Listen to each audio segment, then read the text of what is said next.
आपल्या पतीने घेतलेल्या स्वप्नाचा ध्यास घेऊन आपल्या मुलांना त्या पद्धतीने घडविणाऱ्या राजमाता जिजाऊसाहेब आणि त्याचबरोबर आपल्या आई वडिलांनी बघितलेलं स्वप्न हे सत्यात उतरवण्याचं काम ज्यांनी केलं ते म्हणजे छत्रपती शिवाजी महाराज आणि आपल्या आजोबा आजी त्याचबरोबर आपल्या वडिलांनी घेतलेला वसा हिंदवी स्वराज्याचा वसा हा कायम तेवत ठेवण्याचं काम करणारे छत्रपती संभाजी महाराज त्याचबरोबर त्यांना या हिंदवी स्वराज्याच्या संपूर्ण मोहिमेत किंवा हे स्वराज्य पूर्ण करण्याचा जो कार्यकाळ होता या संपूर्ण कार्यकाळात मदत करणारे त्यांचे मावळे आणि गडकोट या सर्वांना प्रथम विनम्र अभिवादन करते आणि आज या शाळेत मला बोलण्याची संधी दिली त्याबद्दल तुम्हा सर्व शिक्षकांचे मी आभार मानते। हिंदवी स्वराज्याची ठिणगी ही पेटली पण ही पेटण्यामागची भूमिका नेमकं कोणाची होती? शहाजी महाराज साहेब आणि राजमाता जिजाऊ। आज त्यातलंच एक म्हणजेच राजमाता जिजाऊंची आज जयंती। खरं तर छत्रपती शिवाजी महाराजांचा जीवनक्रम किंवा संभाजी महाराजांचा जीवनक्रम आपण वारंवार कुठल्या ना कुठल्या पद्धतीने ऐकत असतो पण शहाजी महाराज साहेब किंवा राजमाता जिजाऊ साहेब यांचं जीवनकाळ किंवा यांचं कार्य कुठंतरी आपण दुर्लक्षित करतो। खरं तर स्वराज्य हे निर्माण होण्यामागची प्रेरणा देणारे ते होते। प्रेरणा तर त्यांनी दिली नसती तर आपलं हिंदवी स्वराज्य निर्माण झालं नसतं आणि आज आपण या हिमतीने किंवा ज्या स्वाभिमानाने जगतोय ते खरंच जगू शकलो नसतो। त्यामुळे आज आपण इथे जे काही उभे आहेत किंवा तुम्ही जे शिकताय मी इथे उभं राहून तुम्हाला मार्गदर्शन करते किंवा बोलते या मागची मुख्य प्रेरणा आहे राजमाता जिजाऊ साहेब। राजमाता जिजाऊ साहेबांचा जन्म 12 जानेवारी रोजी झाला पण तो कुठे झाला? सिंदखेड। पुण्यापासून इतके लांब असणारं सिंदखेड पण तरी देखील आज महाराष्ट्रातच नव्हे तर संपूर्ण देशात आणि देशाबाहेरच्या इतर देशांमध्येही त्यांचं कार्य ओळखलं जातं कारण ती ठिणगी पेटली होती सिंदखेड। राजे लखुजीराजे जाधव आणि गिरिजाबाई यांच्या पोटी राजमाता जिजाऊ यांचा जन्म झाला। 4 भावांच्या पाठच्या कन्या होत्या। खरं तर त्या काळात असं म्हटलं जातं की राजमाता जिजाऊंचा जेव्हा जन्म झाला तेव्हा त्यांच्या वडिलांना इतका आनंद झाला होता की त्यांनी हत्तीवरून साखऱ्या वाटल्या होत्या आणि आजची आपण परिस्थिती बघितली तर मुलींचा जन्म होतोय किंवा गर्भात मुलगी हेच बघितलं तर गर्भपात केला जातो किंवा स्त्रीचं भ्रूण कुठेतरी काढून टाकलं जातं। खरं तर त्यावेळेस ते लखुजीराजे जाधवांचे विचार आणि आजची परिस्थिती हा कुठेतरी विरोधाभास आहे आणि तो कमी करण्यासाठी राजमाता जिजाऊंचे विचार आपल्यामध्ये आणणे गरजेचे आहे। खरं तर राजमाता जिजाऊंच्या चरित्रातील प्रत्येक भाग जर घेतला ना तर प्रत्येक भागातून आपल्या लहान मुलापासून म्हणजे नवजात बालक असू द्या किंवा वृद्धापर्यंतचा प्रत्येकाला काही ना काही आदर्श घेण्यासारखा आहे। फक्त तो कुठल्या पद्धतीने घ्यायचा किंवा कशा पद्धतीने घ्यायचा हे आपल्यावर। राजमाता जिजाऊ त्यावेळेस आता तुम्हाला तर माहिती असेल आता सुद्धा आपल्याकडे परिस्थिती अशी की पुरुष प्रधान संस्कृती आहे। स्त्रियांना जास्त करून चूल मूल एवढ्यातच अडकवलं जातं पण त्या काळात एवढी पुरोगामी विचारधारा असताना सुद्धा त्यांचे वडील लखुजीराजे जाधव यांनी त्यांना शिकवलं। मग फक्त शिक्षणच नव्हे तर शस्त्रास्त्रांचं ज्ञान राजकारणाचं ज्ञान हे सगळं जितकं त्यांना देता येईल तितकं आपल्या मुलांच्या बरोबरीने दिलं। मग आपण आजकालच्या मुली आपल्याला शिक्षणाची संधी मिळते तर मग का मागे राहतोय? तर आपण राजमाता जिजाऊ साहेबांचा आदर्श घेऊन त्याच पद्धतीने शिक्षण घेऊन आपली स्वतःची काहीतरी वेगळी ओळख निर्माण करायला हवी। वेगळी ओळख निर्माण करायची म्हणजे काय करायचं की तुमच्यात असणारी काहीतरी कला किंवा तुम्हाला आवडणारी एखादी गोष्ट आहे तर त्यात तिला कसं वाढवता येईल किंवा त्यामध्ये तुमचं काय योगदान असेल हे करण्याचा प्रयत्न म्हणजे स्वतःचं अस्तित्व। राजमाता जिजाऊंचं वय जसं जसं वाढत होतं तसं तसं त्यांची चाणाक्ष बुद्धिमत्ताही वाढत होती। त्यांनी कधीही आपण एक स्त्री आहे मग आपण कशाला शस्त्रास्त्र शिकायचं किंवा आपण कशाला वडीलधारांच्या मसलतीमध्ये यायचं किंवा ऐकायचं का असं कधीच विचार केला नाही। मग आपणही त्यांचा आदर्श घेऊ ज्या आपल्या आयुष्याबद्दल किंवा आपल्या समाजाबद्दल जे महत्त्वाचे काही कार्यक्रम असतील किंवा महत्त्वाच्या योजना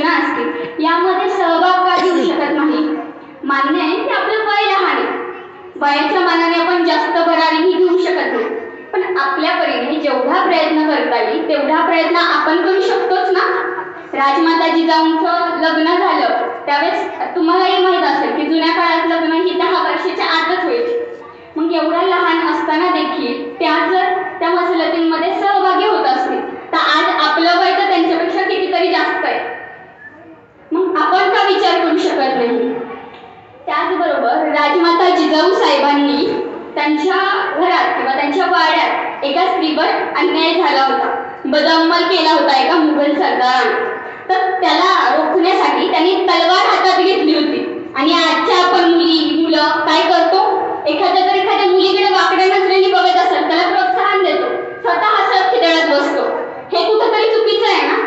त्या काळात राजमाता जिजाऊ एक मुलगी असून स्वतःच्या हातात तलवार घेऊ शकत होत्या आणि आज आपण काय करतो, फक्त डोळ्यांनी बघतो आणि हसतो. आपणही त्या ठिकाणी प्रतिकार करायला हवाय. एक मुलगी म्हणून नाही, मुलगा जरी असला त्या ठिकाणी, मुलाने जरी एखाद्याने बघितलं की एखाद्या स्त्रीवर अन्याय करतोय किंवा एखाद्या वाईट विचाराने बघतोय किंवा वाईट बोलतोय तर तिथं आपल्याला त्याला रोखणं हे आपलं काम आहे. खरं तर हे तुम्हाला समजण्याचं हे वय खरं तर सुरुवातीचं आहे, खूप लहान आहे. पण तरी देखील आत्तापासूनच जर ह्या गोष्टी तुम्ही अंगवळणी पाडल्या तर नक्कीच तुम्हाला समाजात एक वेगळा मान मिळेल. कारण समाजात प्रत्येक जण जसं आहे त्या पद्धतीने चालत जातो. समाजाच्या प्रवाहाबरोबर जाणारे आणि समाजाच्या प्रवाहाच्या विरुद्ध जाणारे हे दोन घटक. तर समाजाच्या प्रवाहाबरोबर जाणारं आपल्याला व्हायचंय की समाजाच्या प्रवाहाच्या विरोधात जाऊन आपल्याला काहीतरी नवीन घडवायचंय हे आपल्यावर अवलंबून. राजमाता जिजाऊ साहेबांचं लग्न झालं ते म्हणजे शहाजीराजे भोसले यांच्याशी. तर शहाजीराजे भोसलेंचा परिचय द्यायचा म्हटला तर शहाजीराजे भोसले हे मालोजी राजेंचे सुपुत्र. सुरुवातीपासूनच त्यांचे वडील परकीय ज्या शाया होत्या त्यांच्याकडे कामाला होते. शहाजी महाराज साहेब देखील शेवटपर्यंत इतर परकीय शाहींकडेच नोकरी करत होते. पण तरी देखील त्यांनी स्वतःचं अस्तित्व निर्माण करण्याचा प्रयत्न केला होता. हिंदवी स्वराज्य जे आपण म्हणतो की शिवाजी महाराजांनी निर्माण केलं तर त्यामागं सर्वात पहिल्यांदा शहाजी महाराज साहेब आणि राजमाता जिजाऊ साहेबांनी प्रयत्न केला होता, तो म्हणजे वेरूळच्या गडी.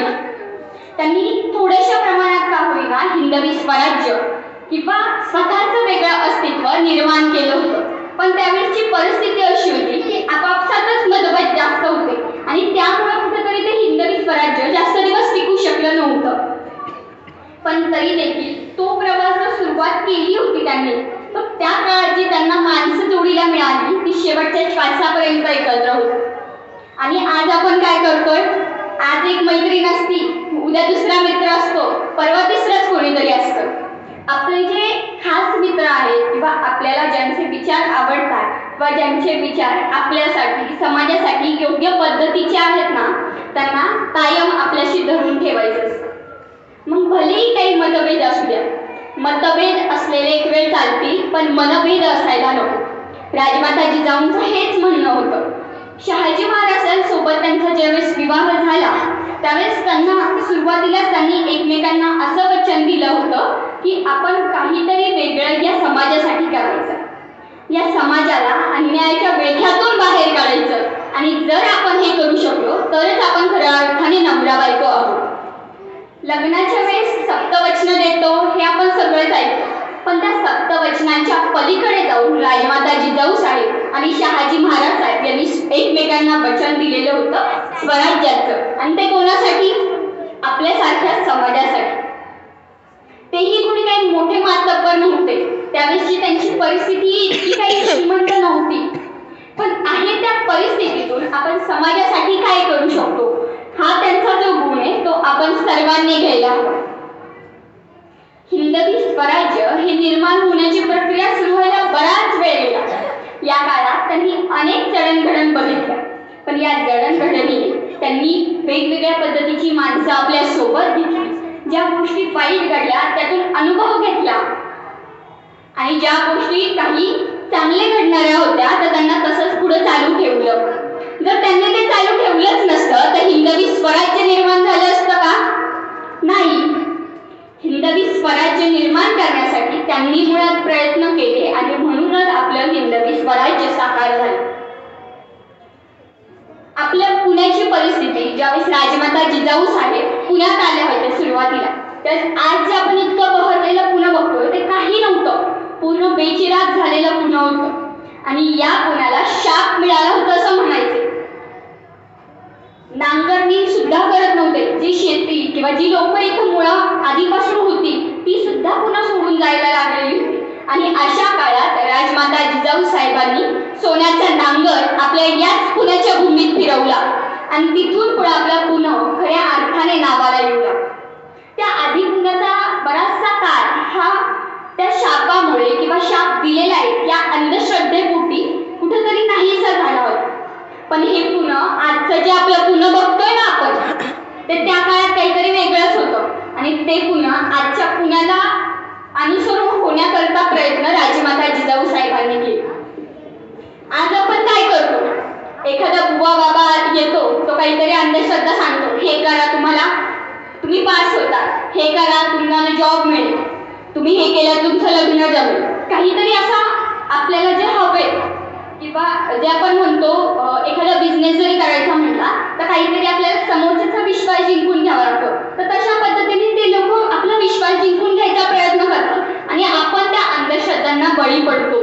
पण त्या काळात राजमाता जिजाऊ इतके पुरोगामी विचार असताना देखील त्या अंधश्रद्धांचा बिमोड करण्यासाठी उभ्या होत्या. जर त्या उभ्याच राहिल्या नसत्या तर अंधश्रद्धांचा बिमोड झाला असता का? आजच्या आपण युवकांनी काय करायला, या अंधश्रद्धांचा कुठंतरी नायनाट करायचा प्रयत्न करायला हवा. अंधश्रद्धा कितपत पाळायच्या आणि कितपत नाही पाळायच्या हे आपल्यावर असतं. मान्य आहे की आपली त्यावेळेस एखादी अंधश्रद्धा आपल्यावर लागण्यामागची काहीतरी भूमिका अशी असते की त्यावेळेस आपण त्याकडे नकळत ओढलं जातो. पण त्याच्या विरोधात जाऊन आपल्यासाठी किंवा आपल्या समाजासाठी ती अंधश्रद्धा खरंच महत्वाची आहे का, किंवा त्याने आपल्या समाजाला काही फायदा होणार का, याचा विचार आपण करायला हवा. राजमाता जिजाऊ साहेबांनी छत्रपती शिवबांना घडवलं. ते कशाच्या जोरावर? महाभारत, रामायण, त्याचबरोबर आपले जे धार्मिक ग्रंथ आहेत किंवा पुरोगामापासून चालत आलेले जे ग्रंथ आहेत त्याच्या जोरावर. आणि आज आपण पाश्चिमात्य संस्कृतीचं अनुकरण करून कुठेतरी आपल्या संस्कृतीला विसरत चालतो. आपली संस्कृती ही आपण जपायला हवी.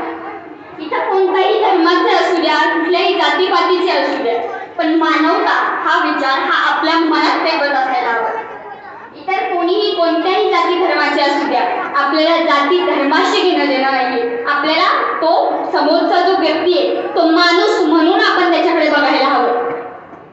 आपण सहजपणे एकमेकांशी बोलता बोलता असं म्हणतो, हा महाराचा आहे, हा मांगाचा आहे. खरं तर महाराचा आहे, मांगाचा आहे हे असण्यामागे त्यांचा काही उद्देश आहे का, किंवा ते त्यांनी स्वतःहून निवडलेला आहे का? पण माणूस हा आपण निवडायचा असतो. आपण माणूस म्हणून कशा पद्धतीने जगायचं किंवा माणूस म्हणून कशा पद्धतीने समाजाला प्रेरणा द्यायची हे आपल्यावर असतं. आणि त्यामुळं आपण महाराजांचे विचार, त्याचबरोबर राजमाता जिजाऊंचे विचार आपल्यामध्ये घ्यायला. दिव्य पराक्रमाने केला हा मुलुख तू सुखाचा, दिव्य पराक्रमाने केला तू हा मुलुख सुखाचा, आणि आज तुझेच वारस आम्ही बघतो फक्त तुझ्याकडे वाईट नजरेने. स्त्रियांकडे बघण्याचा दृष्टिकोन हाच एक महाराजांचा गुण नव्हता, तर राजमाता जिजाऊ साहेबांनी त्यांना प्रत्येक गोष्टीत काही ना काही शिकवण दिलेली होती. आपल्याकडे असलेली माणसं जमवायची कशी, रयतेला मदत कशी करायची, शेतकऱ्याची काळजी कशी घ्यायची. पण आपण ते कुठेतरी गुण घेत नाहीये. राजमाता जिजाऊंचे गुण, त्याचबरोबर छत्रपती शिवाजी महाराज, शहाजी महाराज साहेब यांसारखे अनेक सर्व व्यक्तिमत्व आहेत की त्यांचे गुण आपल्याला खरं तर घ्यायला हवे. पण आपण त्यांचे विचार, फक्त त्यांचं चरित्र वाचणं, त्यांच्या गोष्टी या काही काळापुरतं ऐकणं एवढ्यापुरतंच मर्यादित ठेवतो. पण आपण त्यांच्या गोष्टीतून काय उद्देश घ्यायला हवाय किंवा काय विचार घेऊन तो आपल्यामध्ये रुजवायला हवाय याचा विचार आपण प्रत्येकाने करायला हवा. आज राजमाता जिजाऊंची जयंती आहे, त्याचबरोबर स्वामी विवेकानंदांची पण जयंती. आता थोड्या पूर्वी एका सरांनी सांगितलं की स्वामी विवेकानंदांनी शिकागो येथील धर्म परिषदेत माझ्या बंधू आणि भगिनींनो या शब्दाने सुरुवात केली होती. ज्ञानेश्वर माऊलींचा आपण पसायदान म्हणतो, हे विश्वची माझे घर. मग या विश्वची माझ्या घरात वेगवेगळे जाती धर्म वगैरे काही नाही देता प्रत्येकाला माणूस म्हणून बघितलं पाहिजे. किंवा समोरचा आपला भाऊ किंवा बहीण या नात्याने जर आपण बघायला सुरुवात केली तर नक्कीच आपल्यामधील सलोखा एक वेगळ्या पद्धतीने गाठला जाईल. आणि जे कोणी जातीपातींवरून धर्मांवरून वाद घालण्याचे काम करत असतील किंवा वाद पेरण्याचे काम करत असतील त्यांना कुठेतरी मोठी माती आपण दिली पाहिजे. खरं तर या जातीपातीच्या राजकारणात सर्वात जास्त बळी जातो तो आपल्या शालेय विद्यार्थ्यांचा. पण त्याला आपण कशा पद्धतीने तोडगा घालता येईल किंवा आपण सगळ्यांनी एकत्रित कसं राहता येईल याचा विचार आपण सर्वांनी करायला हवा. शिवाजी महाराज ज्यावेळेस आग्रा येथे कैदेत होते, नजर कैदेत होते औरंगजेबाच्या, तर त्यावेळेस स्वराज्यावरती आलेलं संकट बघून राजमाता जिजाऊंनी स्वतः तलवार हाती घेतली होती आणि रामना किल्ला जिंकला होता. आणि आता आपण काय करतो, नाही तो गेलाय ना मग तो बघल, त्याच्याकडे ती जबाबदारी दिली ना मग तोच बघेल, मी नाही बघणार, तो आल्यावर बघतात. पण असं न करता प्रत्येक काम हे आपल्याला माहिती असावं या दृष्टीने जर आपली भूमिका ठेवली तर नक्कीच आपल्याला देखील फायदा होईल. कारण की कुठली वेळ आपल्यावर कधी येईल सांगता येत नाही. आज मी इथं उभी आहे, दुसऱ्या क्षणाला मी कुठे असेल किंवा मी असेल की नाही याची सुद्धा आपण शाश्वती देऊ शकत नाही. मग अशा याच्यात आपण तू मे करण्यापेक्षा आपल्याकडे काय घेता येईल किंवा आपल्याकडे बघण्याचा इतरांचा दृष्टिकोन कशा पद्धतीने सकारात्मक करता येईल याचा विचार आपण करायला हवा. शिवराज्याभिषेक झाला पण तो राज्याभिषेक होताना राजमाता जिजाऊंच्या डोळ्यातून पाणी येत होते. आता कित्येक जण त्याला रडू म्हणतील, काही आनंदाश्रू म्हणतील. खरं तर आनंदाश्रू हे त्यावेळेस ते खूप मौल्यवान होते. ते बघायला जे जण तिथे असतील ना त्यांना खरंच काही उरून आलं असेल. कारण की ज्या माऊलीने आपल्या पतीच्या स्वप्नाला जोपासत आपल्या मुलाला त्या पद्धतीने घडवलं आणि ते स्वप्न आज कुठेतरी साकार होतंय हे बघण्याचा आनंद काहीतरी वेगळाच असेल. आता तुमचंच उदाहरण घ्या, तुम्ही एखाद्या परीक्षेत चांगले मार्क मिळवले किंवा एखाद्या स्पर्धेत पहिला नंबर आला तुमचा, तुमचे आई वडील किती खुश होतात ना. मग त्याच पद्धतीने राजमाता जिजाऊंनी बघितलेले स्वप्न होतं हिंदवी स्वराज्याचं आणि ते पूर्ण झाल्याचं नांदी म्हणजे राज्याभिषेक सोहळा. आणि हा राज्याभिषेक सोहळा बघताना त्या माऊलीला किती गहिरून आलं असेल. पण काय करावं, काळाने घाला घातला आणि राज्याभिषेकाच्या नंतर 12 दिवसातच राजमाता जिजाऊ साहेबांचं निधन झालं. पण त्यानंतर किंवा त्या आधी देखील त्यांनी जी माणसं किंवा माणसांमध्ये जे विचार दिलेले होते, संस्कार दिलेले होते ते आजच्या घडीलाही जिवंत आहेत. फक्त त्यांना कुठेतरी प्रेरणा देण्याची गरज आहे आणि ती प्रेरणा देण्याची गरज ह्या जयंतीच्या माध्यमातून आपण सर्वांनी करायला हवी. आपण सर्वांनी इथे असणाऱ्या प्रत्येकाने जर आज पण घेतला की राजमाता जिजाऊ साहेब मी तुमचा एक मावळा म्हणून किंवा मला तुमच्या कर्तृत्वाचा किंवा तुमच्या चरित्राचा काहीतरी बोध घेऊन काहीतरी करायचंय आणि त्यासाठी मी स्वतःहून प्रयत्न करेन. मग हा पण घेण्यासाठी कुठलंही वय कसलंही मर्यादा नसतात. स्वतःमध्ये बदल घडवायचा असेल ना तर तुला लहान बाळापासून घडवता येतं. सुरुवातीला आपण आईच्या पोटातून बाहेर येतो, आपल्याला चालता येत असतं, बोलता येत असतं, मग तरी देखील आपण हळूहळू तो बदल स्वीकारून चालायला बोलायला शिकतोच ना.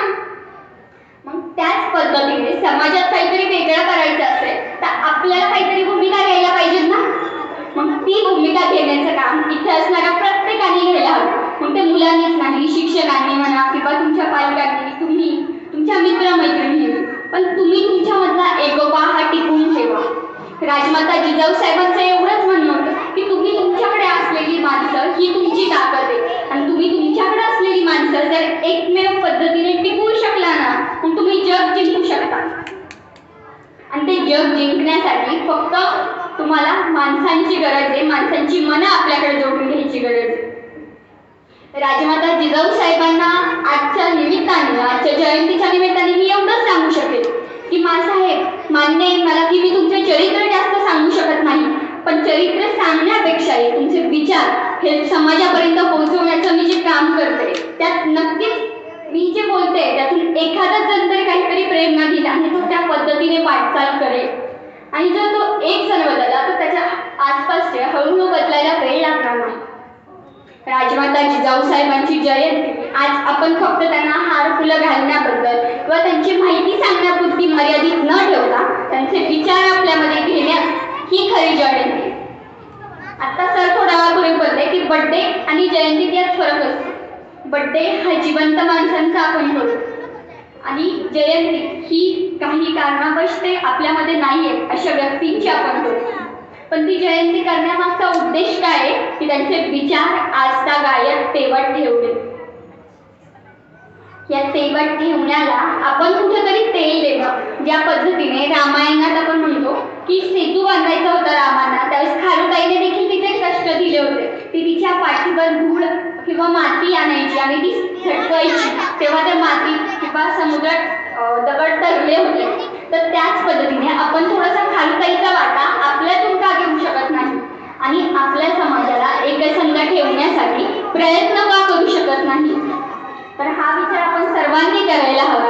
आजचे विचार तुम्ही सगळ्यांनी ऐकले त्याबद्दल तुम्हाला सर्वांचे आभार.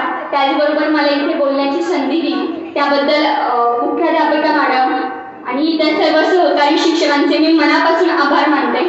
आणि आजच्या जयंतीनिमित्त आपण काहीतरी स्वतःमध्ये बदल कराल आणि जो समाजाच्या बाजूने असेल अशी एक प्रतिज्ञा घेते आणि थांबते. जय जिजाऊ, जय शिवराय.